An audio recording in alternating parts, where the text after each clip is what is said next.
Kasi ang sorpresa po natin ay mula po kay Ninang Erica Alpon. Kasi ayan, nagsagot po siya ng pambili nila ng lupa.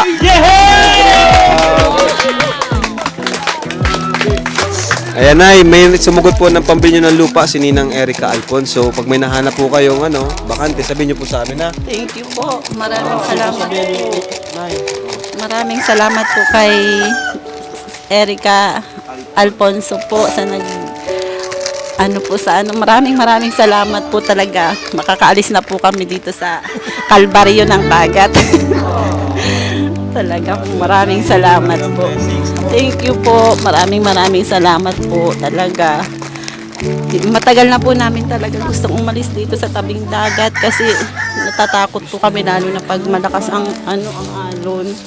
Maraming salamat.